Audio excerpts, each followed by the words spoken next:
What's the consequence when walls of deceit come crashing down in a family built on trust? When honesty is pulled, ticking and screaming into the harsh light of day in a court of law, reputations are ruined, friendships are broken, and double lives are exposed. We present to you today the trial that nobody ever imagined would occur, where Robyn's biggest secret, a house of deceit, risks reducing everything to rubble, and the women leading the charge, Mary and Janelle, with proof keener than any knife. This isn't a case, it's an accounting. The courtroom was quiet, but not because it was peaceful. It was tension, heavy and crushing pressure that down each chest, forcing shallow breaths, making the air itself feel heavy with anticipation. They arrived early, before the hearing was even scheduled, filling the gallery so that every seat was filled. Reporters leaned out as far as they could with pens poised, photographers crouched low, cameras set and hungry. Everyone knew that this was not going to be another hearing. This was history being created, the kind of case whispered in hushed tones many years from now after the gavel had fallen. Amidst it all, Robyn Brown sat in the middle. Her hand trembled, hidden under the smooth oak of the defense table, but the curl of her lip betrayed her cool demeanor. She was always the quiet one, the reserved one, the last one to arrive, and the most favored by Kody. Today, however, she was not the quiet one. She was the accused. Facing her, Mary and Janelle sat as one, their backs straight, shoulders braced, posture rigid. The years of unspoken pain, of being decried and ridiculed, had hardened them into something that could never be shattered. They were not bitter ex-wives, they were warriors of truth, and today the truth was a sword sharper than any blade. The bass voice thundered out, "All rise." The judge appeared, his black robes swirling around him like a cloud in the courtroom. With a firm snap, his gavel struck, ordering the court. He asserted, his voice harsh, and deep the murmur died. The trial was underway. Robyn's lawyer leaned in, his voice low and rushed, but she barely heard him. Her eye drifted towards Kody, who sat rigidly behind her. He did not glance at her. His jaw was clenched, his eyes distant, as if he was already bracing himself for the landslide that came to sweep them both away. For the first time in years, she felt alone, horribly alone. Mary rose, her voice measured, but there was a note of steel on her, lying it. "Your Honor," she began, "we are here today because the defendant, Robyn Brown, woefully and knowingly hid property, a property purchased not for the family, but for herself, a secret house in Plainview built on funds that belong to all of us." Gasps filled the gallery. The words secret house thundered like thunder, bouncing off marble walls, leaving behind a trail of shivers. The judge shoved his glasses up his nose. "Continue." Janelle stood, slow and deliberate, the tile floor ringing out sharply beneath her heels. She carried a heavy envelope with her, its edges folded from the weight of truth contained within. "This envelope," she said, holding it aloft, "contains documents, mortgage documents, deeds, transfers, all relating to a house Robyn Brown kept hidden. A home she swore did not exist." She set the envelope on the table with evidence. The bailiff cracked the seal and extracted what lay inside. Crinkles of paper sounded as he set them in front of the judge. There was a muted silence. All eyes followed the chain of ink and signatures that spelled the word betrayal. Robyn turned pale. She leaned forward over her lawyer once more, whispering voice now frantic, but the lawyer's eyes darted. Hesitation, uncertainty. Even he sensed the walls closing in. Mary's words cut sharp through the silence. For years, Robyn preached unity. For years, she preached loyalty. But when she preached, she constructed another life in the shadows, another home, a fortress in which she could shelter away from us all. Reporters wrote, cameras snapped, and rumors flew like wildfire. The picture of the ideal devoted wife was disintegrating in their gazes. The gavel of the judge fell. We'll hear testimony. The first witness was summoned. a real estate agent, her face stern as she adjusted her blazer. She was sworn in, then turned to face the courtroom. Yes, she promised, voice steady. Robyn Brown purchased the property. She wanted it kept secret. She insisted that no one, not even family members, be told of the sale. A chorus of gasps swept through the gallery. Robyn's head slumped forward, eyes screwed shut. Janelle crouched forward over the judge. Your Honor, these are not angry conjectures. These are facts, paper trails, witness testimony, unassailable evidence. Robyn's lawyer finally rose to her feet, her voice defensive personal matters, but the judge held up his hand, silencing him. Personal reasons are not excused by concealment. We will continue. The tension twisted tighter like a rope drawn tight. And that is when it went down, when the hook of the trial caught in every staring heart. What if the one woman the family had trusted the most had been making her escape all along? What if all those tears, all the pleading for reconciliation, were just a facade of a life lived behind a screen of secrecy?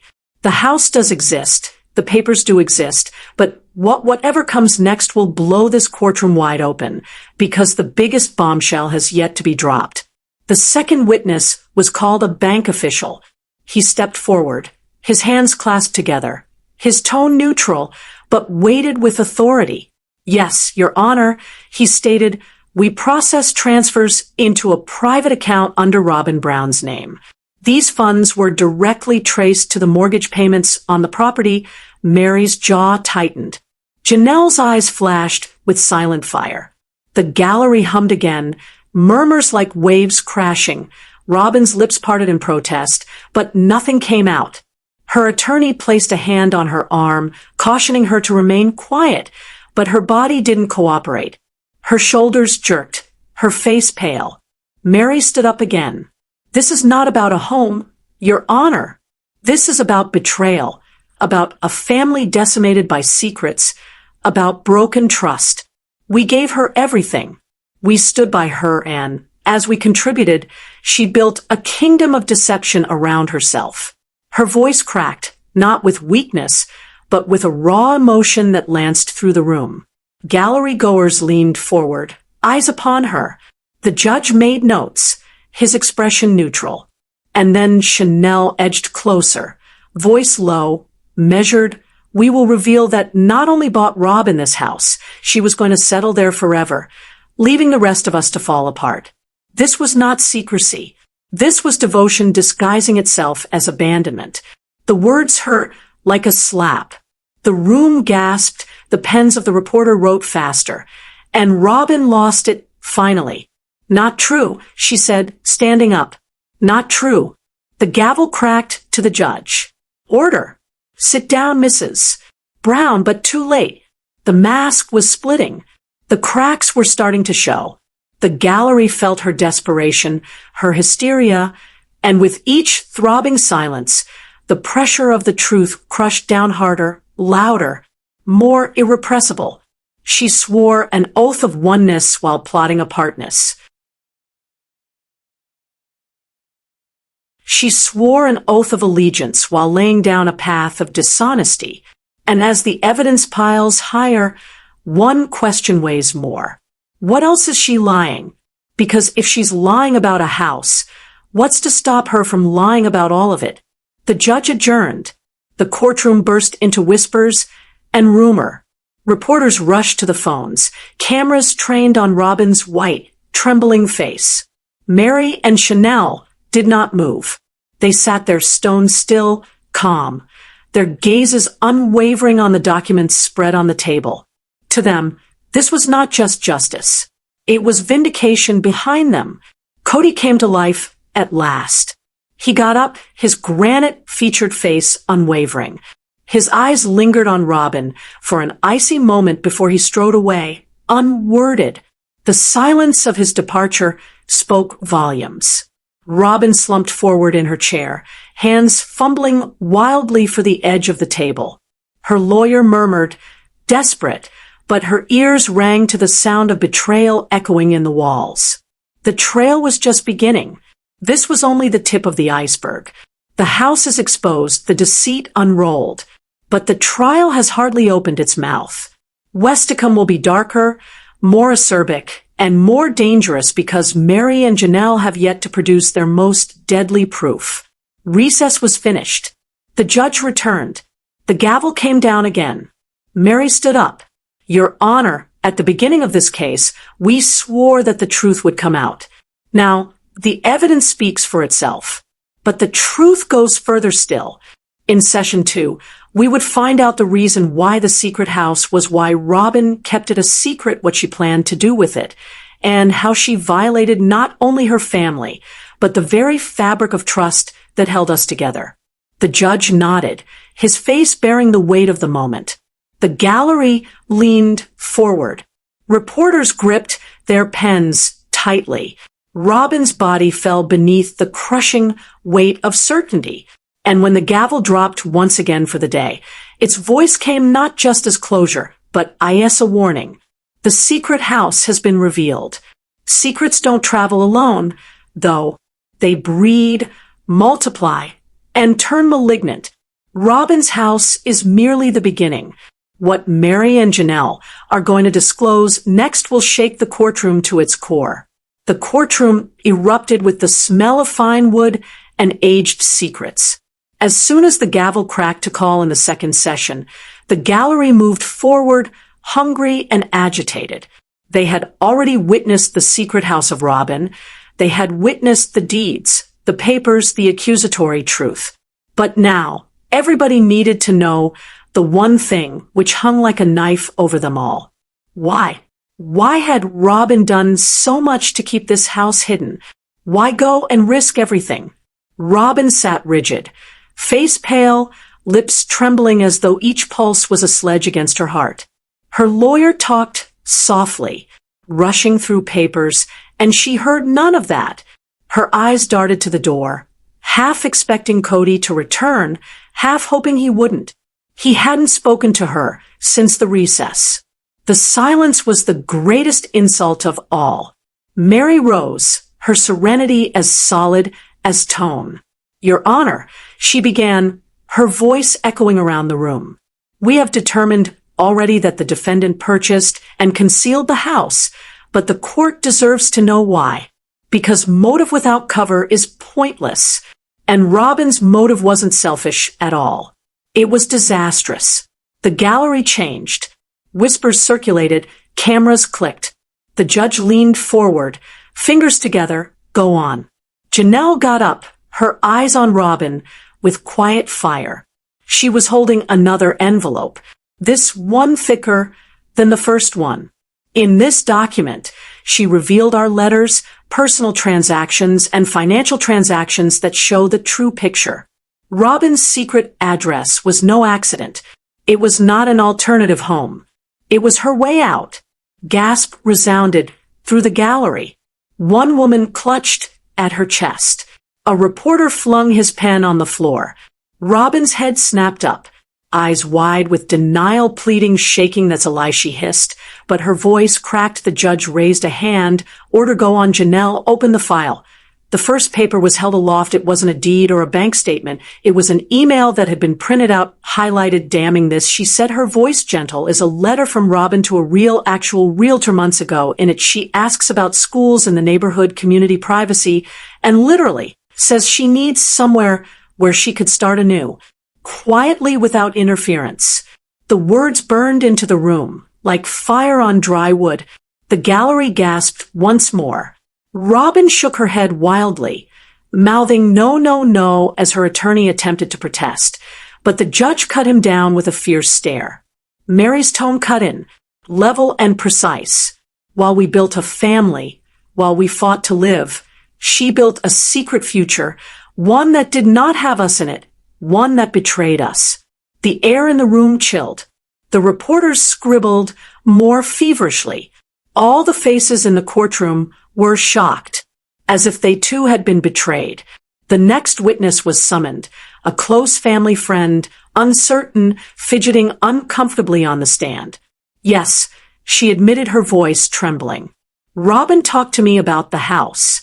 She'd said it was hers, that she couldn't take any more of the drama, that she needed a place to run if things with Kody or the family ever broke down. She begged me not to tell. I didn't know it would come to this. Robyn's mouth hung open in silent horror. She scratched at the table with both palms, nails scraping across the slick surface. The judge nodded gravely. Let the record show the testimony. The friend returned to the row, face streaming with tears. The gallery buzzed again, more insistently. Every whisper contained the same word. Escape. Janelle stepped forward. Her voice measured, every syllable a knife. The house was not a home. It was a lie disguised as a fallback. Robyn used family money that was ours all along to pay for her freedom and trap the rest of us in lies. The judge leaned back, his eyes narrowing. Mrs. Brown, he said, addressing Robyn. You deny this? Robyn rose, trembling, her voice cracking. I just wanted protection. I just wanted a roof over my children's heads in case everything fell apart. I wasn't being disloyal. I was protecting them. But the gallery was not sure. The quiet that followed her words was heavy, incredulous. Even her lawyer didn't appear to believe her. Mary seized the moment. Pilfered, trust-based safety is not protection. It is abandonment. She did not keep her children protected. She left the rest of us to fend for ourselves. The words strike like thunder. Consider giving everything to someone, your trust, your family, your sacrifices, only to learn that they were planning their escape the entire time. The secret house was more than wood and nails. It was Robyn's plan to walk away from it all, leaving havoc in her wake. But if that was her plan, what else has she kept hidden? The courtroom dropped into a thick tension. The judge called the next piece of evidence bank statements, with withdrawals timed during Kody's leaves. Cash flowed without explanation. These were withdrawals, said Janelle, pointing at the numbers plucked directly from the joint account. Money we thought was for family expenditures, but instead it was quietly siphoned off strategically to support the undercover lifestyle. Kody leaned forward for the first time, jaw clenched harder, face reeling in suppressed rage. The cameras caught it. The crowd saw it. The man who had stood by Robyn without question was now sitting frozen, his face showing nothing but disgust. Robyn saw it too. Her eyes widened, her voice trembling. Kody, please. He didn't respond. The judge asked another witness to come forward. A contractor. He assured them of work on the secret house, new security mechanisms, tall fences, privacy locks. She had explained she needed it entirely private, no visiting of family members. No disturbances, just her and the children.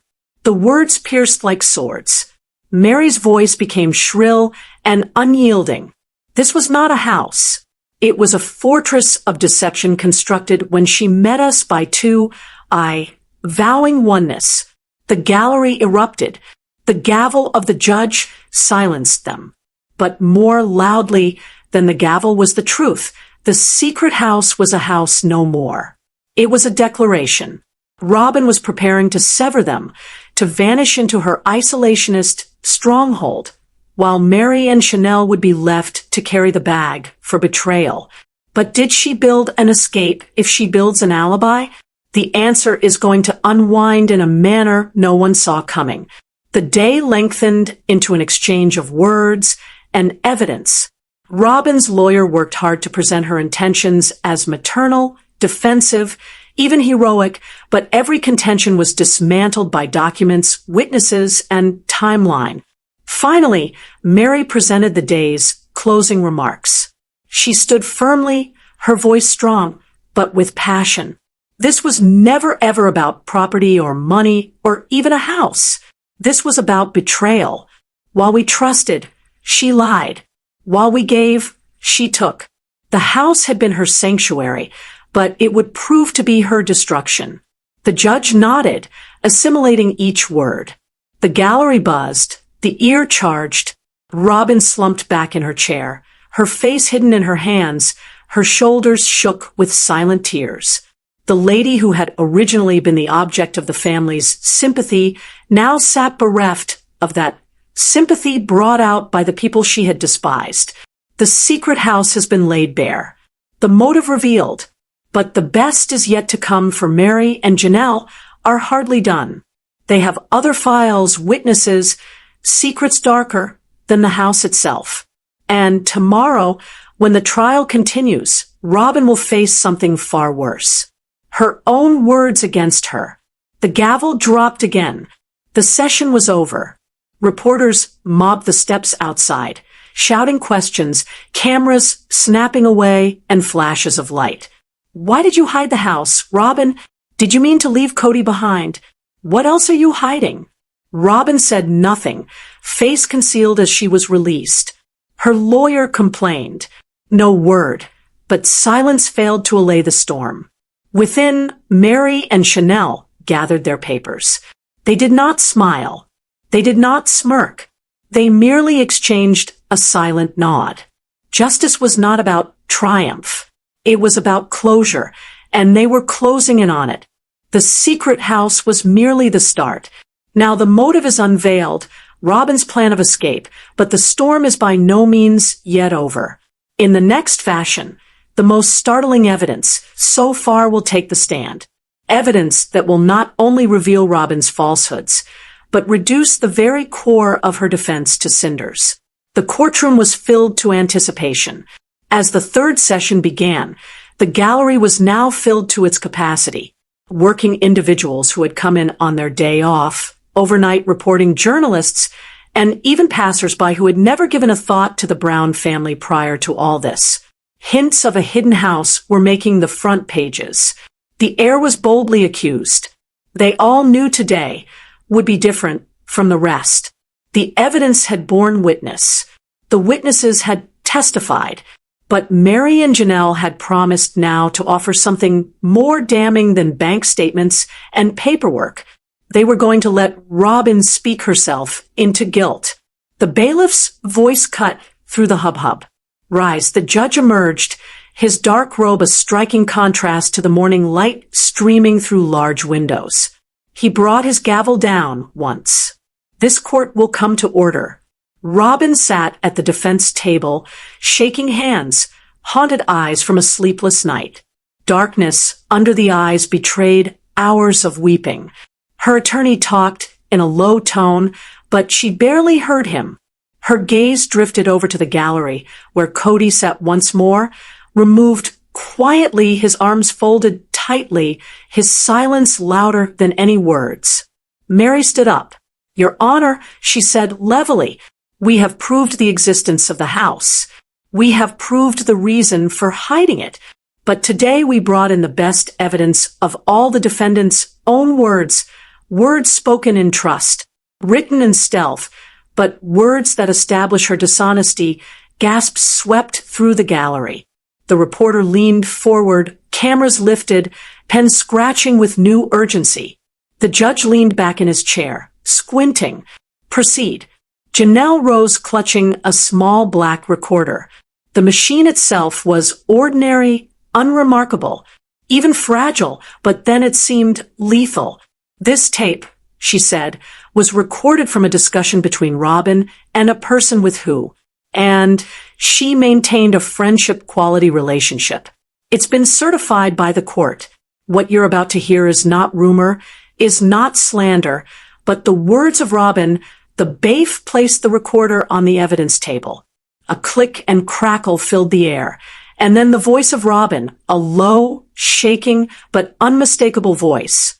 I can't do this anymore. They'll never get me. I need someplace else, someplace to be safe. If I own that house, I don't need them. I can go out anytime. The words tumbled like lightning. Guests burst out in the gallery. Reporters scribbled madly.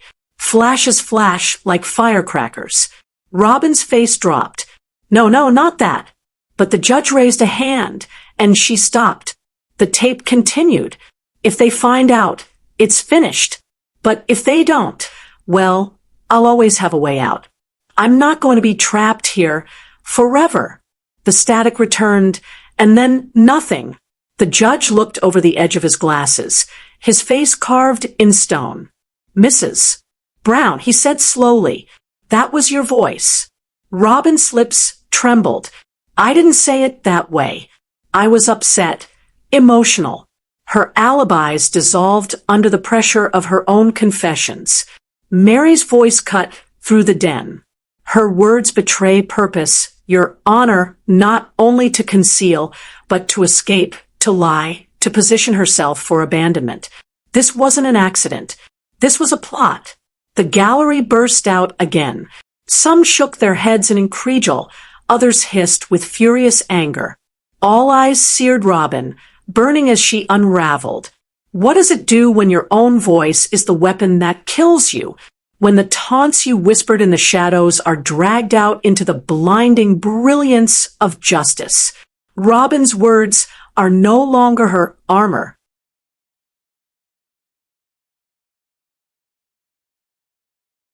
They are her executioner, but the recording was only the beginning. The next evidence will hurt even more. The next document was made. Sheets of printed messages. Janelle held them up, her hands tight. These are text messages between Robyn and her realtor, time-stamped, authenticated, and verified. In these, Robyn declares her plans. The judge waved his hand over them and read them into record. Janelle cleared her throat. March th. Defendant, I want this house in my name alone. No family ties. This is my sanctuary. The gallery reacted more loudly. Robyn's attorney sprang to his feet. Your Honor, these are personal messages. The judge overruled him, and they used them in regards to concealing property. Objection overruled. Continue. Janelle's voice went on. March th. Defendant, the rest can never learn. If they find out, I'll lose everything. But I don't have the courage to be trapped. This house is mine. The words hung heavy, irrefutable, glass sharp. Robyn hid her face in her hands, shoulders shaking. The attorney placed a hand on her back and leaned forward, speaking in an urgent whisper, but she shook her head. She knew everyone knew that her own words had been her ruin. The judge asked, do you deny the validity of these messages? Robyn's voice broke into a shattered whisper. No, but they're out of context, but the context no longer mattered. The meaning was clear. Mary stood up once more. Your Honor, when we interviewed Robyn privately, she denied everything. She affirmatively stated that there was no house, no plan, no betrayal. But these words say otherwise. This is not mishearing. This is lying. The gallery whispered again. A woman in the first row whispered she lied to everyone. First the home, then the motive. Now her own words and voice. Piece by piece, the mask is disintegrating. And behind it, something uglier than everyone imagined. But Mary and Janelle still have work to do, because then they discover evidence Robyn never even dared to dream would become public. Her private diary. The courtroom was still when Janelle produced a small, leather-bound book. Its cover was tattered, its pages wrinkled from years of opening and closing. Robyn's journal. Robyn widened, her face pale as a ghost. No, that's private. You can't. Robyn's lawyer sprang to his feet. Objection, Your Honor. That's an invasion of privacy. But Mary was already speaking, her words biting. Voluntarily provided by a friend to whom Robyn had left it in trust. It is admissions directly relevant to this case. The judge hesitated a moment, and then nodded, admissible. Continue. Mary opened up the journal. Her voice, this was calm, but each word struck like a sledgehammer. May th. Entry. Sometimes I have dreams about what life would be like if just me and the kids lived there. No noise, no drama, no Mary, no Chanel, only peace. That house is freedom. I don't care what they think. I deserve it. The gallery gasped again. Reporter pens scratched across pages. Robyn cried harder. Mary read the next entry. Entry July th. They'll say I'm betraying them, that they don't know what happened. I have to look out for myself. If that means leaving them behind, that's okay. The courtroom was shocked into deafening silence. The silence after those words was suffocating, heavy, total. Robyn buried her face in her hands, tears streaming between her fingers. Her lawyer sat motionless, his papers scattered about him. Kody stared blankly before him, his expression stone, his silence more biting than anger. The house was betrayal. Flight was the intention. But the journal reveals something more terrifying. Intent. Robyn did not intend for herself only. She wrote. She admitted. She planned to escape. And now each page is a coffin nail for her defense. But there is still one final piece left, and it will quiet the courtroom altogether. The final piece of evidence presented during the day's proceedings was a video clip, grainy, jerky, recorded late at night. Robyn conferring with a friend on video chat, her hair disheveled, her voice. I don't care anymore, she said to her friend. They're dragging me down. If I have that house, I can just vanish. Let them fight over one another. I'll be free. The courtroom fell silent. No one breathed. No one stirred. The judge leaned forward, his voice grave. Mrs. Brown, is this you? Robyn's sob streamed. Her voice cracked. Yes, but I didn't mean her words dangled to silence. The video replayed, the incriminating words echoing. I'll be free. Mary ended the session with quiet power. Your Honor, freedom built on lies isn't freedom. It's abandonment, and Robyn abandoned us much earlier than she ever left. The gavel came crashing down. Session adjourned. Her own voice, her own words, her own diary. Robyn is no longer fighting Mary and Janelle. She is fighting herself. But the trial is far from done because in the next episode, the case takes a darker turn, financial swindle, lying, and a more vile betrayal than the house itself. The fourth day of trial began with a storm already looming in the air. Clouds were dark and puffy, holding up their black heads over the courthouse, their very top with promise of thunder. Inside, the atmosphere was just like the sky, black, explosive, heavy with fury. The public had already seen Robyn's house, her motive, her diary, her bedroom secrets, but always lingering in the back of every headline, every hush word in the gallery was the question. How did she do it? How had she financed the secret house? Where was the money from? The solution, Mary and Janelle swore, would shake the courtroom more than any tape or diary, because this was not merely family treason. This was treason of law. The judge brought his gavel down once. Court is in session. The gallery went silent, every neck strained forward, every pen held poised over paper. Robyn sat stiff, her attorney white with exhaustion already. Her tears had evaporated, leaving her face smeared and hollow. Kody sat in the gallery, once more, arms folded, steely, the air between them as chill as metal. Mary stood, her tone firm but strained.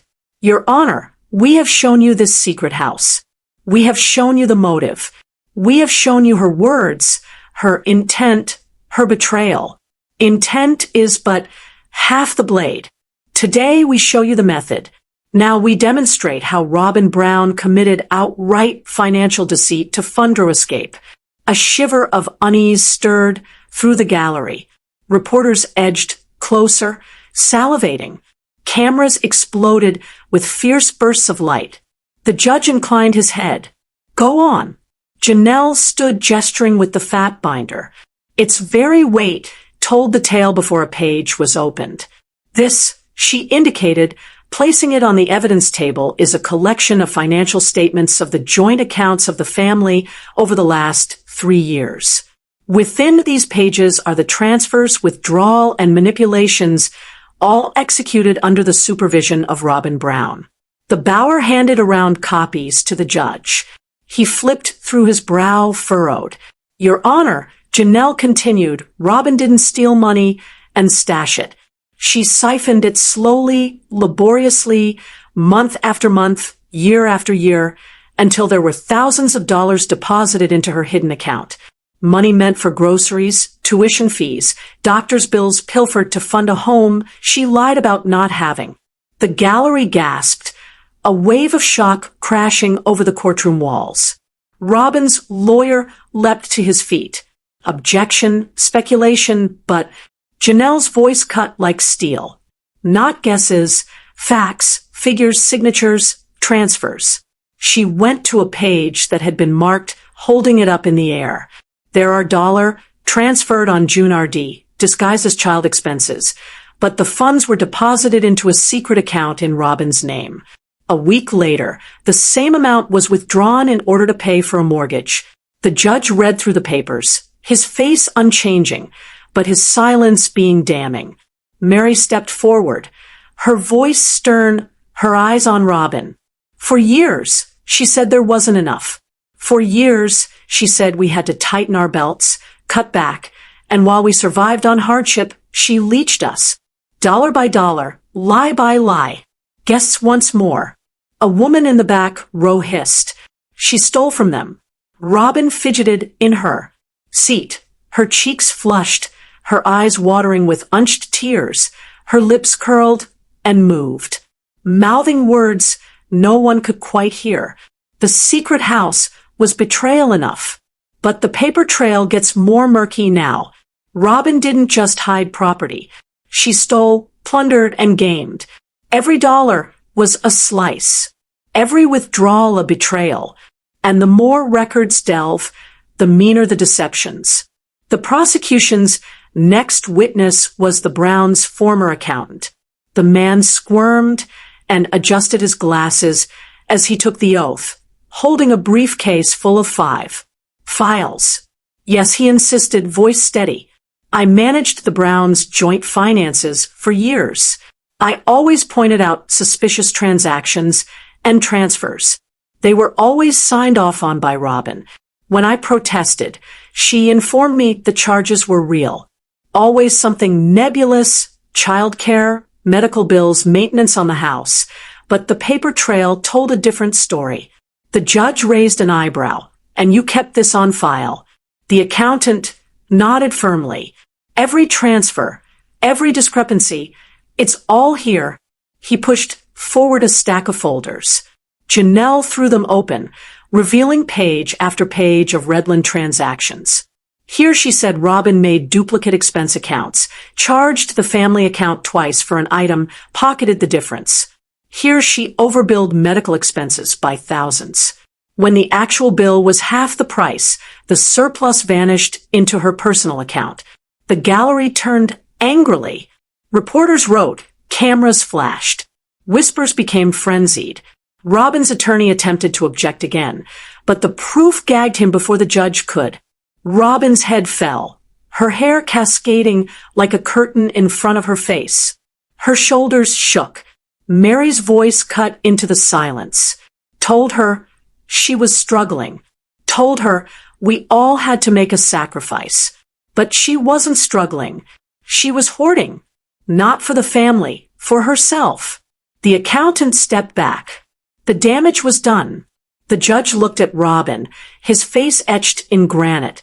"Do you discredit these transfers, Mrs. Brown?" Her voice cracked. "I had motive."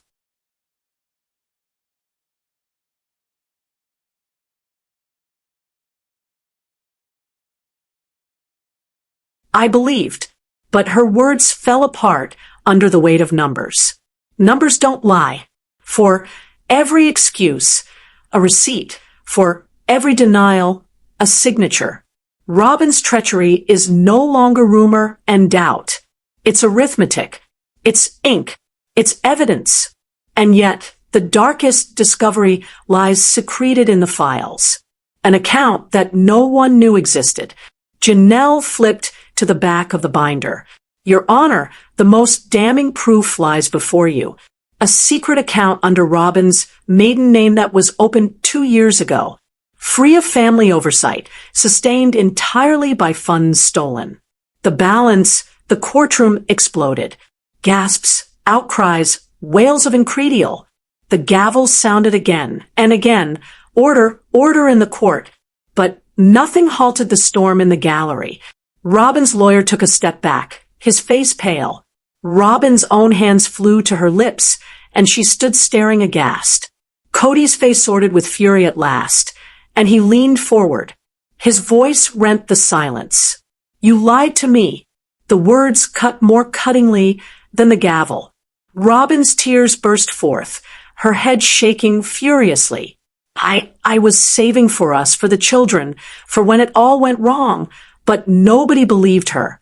Mary took a step forward, her voice frosty cold. You didn't save for us. You saved to abandon us. The phrases were like a sledgehammer, destroying what little composure Robyn had left. The house was a secret. The diary was resolute. But this covert saving scheme was survival. Robyn didn't just build an exit. She funded it, powered it, and lied to everyone in order to keep it afloat. And as the figures get more and more sinister, the courtroom ready for the next strike, charges of fraud. The prosecutor summoned one final witness for the day, a bank detective. Your Honor, the detective testified. Our study shows deliberate misrepresentation. The defendant deceived check notes, exploited joint accounts, and concealed assets. By definition, that is fraud. The audience exploded again. Fraud. The word hung there in the air. Robyn's lawyer objected indignantly. Objection. The defendant was in a state of emotional distress. She didn't. The judge raised his hand to stop him. Emotional distress does not excuse fraud. Sit down. Robyn sobbed into the silence. Ragged and raw, she clutched at her lawyer's cuff, begging, pleading, but his eyes told the truth. The defense was weakening. Mary and Janelle stood together, quiet together, their faces serene but intense. This wasn't victory. Not yet. But this was justice unfolding before them. The judge looked down at Robyn. His voice halted. Those charges no longer entail anything as tame as breach of trust. They entailed the law. And if the charges stick, Mrs.